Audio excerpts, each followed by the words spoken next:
very frequently we're going to have to address the other type of cat connection that is extremely common, is what we call a keystone.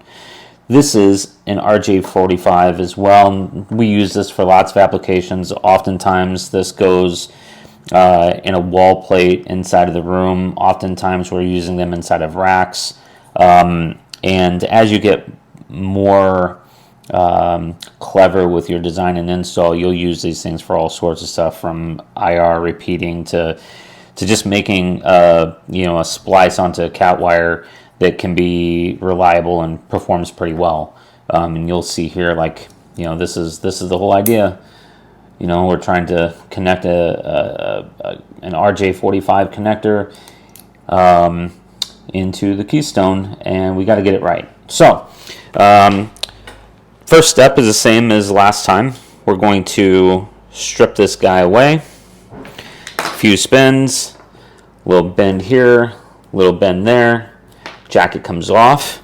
Again, with that stripper, the blade never comes even close to the conductors, and so that's not a worry at all. We got to prep it properly by getting the zip line taken out of there and the center spline. Again, I always like to grab down here after I've cut that center spline away, and I just want to stretch the outer jacket down a little bit so that now that spline is up inside. I'm going to introduce to us a new tool. This is an impact tool. Again, buy quality tools. You won't have to replace them. This guy's 20 years old probably. This is the first one I ever bought. It might have been a little expensive back then. I don't even remember, too many years ago. In any event, that's what we're going to use to punch down the conductors into this device. Again, with cat connections, color coding is everything, and you have to pay close attention.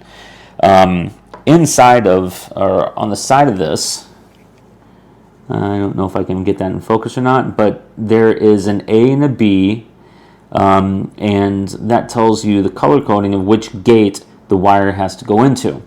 So we're going to take, and I always start with these in the back, because when I'm punching down, if I start in the front, then my blade's going to have to possibly crush the wire in the back when I go to punch it down. So I usually start from the back and work to the front. And the very back ones are orange, and for B standard is green. And so I'm going to focus on getting those wires prepped first. And again, just going to unspin these wires, give them a little straightening out with that back and forth motion. That back and forth motion will become second nature, because you'll have done it so many times that the wire starts like this brown one, really twisted and tightly twisted, by the way, to now this blue one, which is pretty darn straight, actually. And so, again, if you look closely, there's color coding. There's a solid, and then solid blue, and then blue-white is the pattern. On this side, it is green first, and then green-white is the second one that goes into the gates. And so I'm just going to pay close attention to that. I'm going to pull the ones I'm not using, the orange and the brown, out of the way. And we're just going to lay those in there based on their color code into those gates. And the better we get it seated into the gate, the more easy it's going to be to punch down. And so once you get that first one in there and get it punched down, now this thing's just going to sort of hang out pretty stable. And again, we need to get the green and the green whites laid in. Again, I always start from the back and work to the front. Keeps my wires safer, cleaner, all of that good stuff. You don't want to damage a wire. I mean, that's kind of the story of our lives in this business, is we don't want to damage wires. We don't want to leave problems on the wire that, eventually come back to bite us in the future.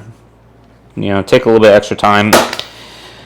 Do it right the first time, or do it well the first time, and never have to worry about it again. So I'm going to do this first set. and then I'll give you a look. Get that in there, seated nicely. Now if you look, those guys are seated in there nice and deep. The punch down tool seats the wire very deeply into the gate.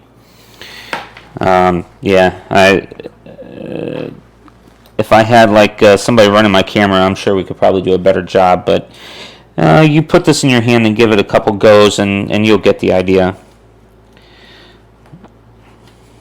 Again, make sure you're matching the color code on the connector. You know, I have had it to where different connectors have different color coding, and actually completely different shapes altogether. This is a super standard, super common. You'll find these from our custom, you know, distribution partners all the way to like Home Depot. You'll find this type of connector, so that's why I'm doing it. There's over the years I've probably worked with, I don't know, a dozen different kinds. Sometimes I use very specialized tools that, you know, only that connector uses. I can't tell you that one's better than the other, because I've done a bazillion of these things and they always work. Color pattern needs to match throughout, and the idea is that when we test continuity from here to here, all of our pins are going to work to where the electrical signal is going to start at pin 1 and end at pin 1. And the same was 2, 3, 4, all the way through 8, is we'll have proper continuity from end to end. Now, this tool has a standard punch down, and then it has a punch and cut blade. And you see there's that kind of a sharpish little tip there at the end. I never used the punch and cut. I've had to re-terminate these and repurpose these before, and so what I do nowadays is I use just the punch, to where all I'm doing is I'm seating those conductors into the gates, and then I'm going to come back with my scissors, and I'm going to leave, I don't know, ½ inch on the wire.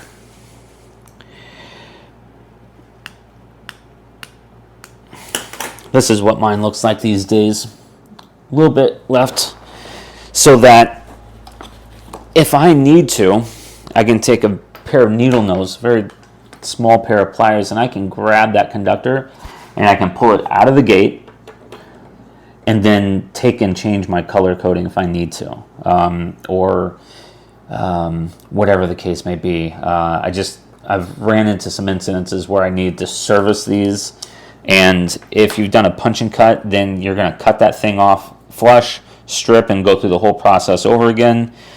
This just saves me a little bit of time if I ever have to address this connector again. The final step is to put the guard on top.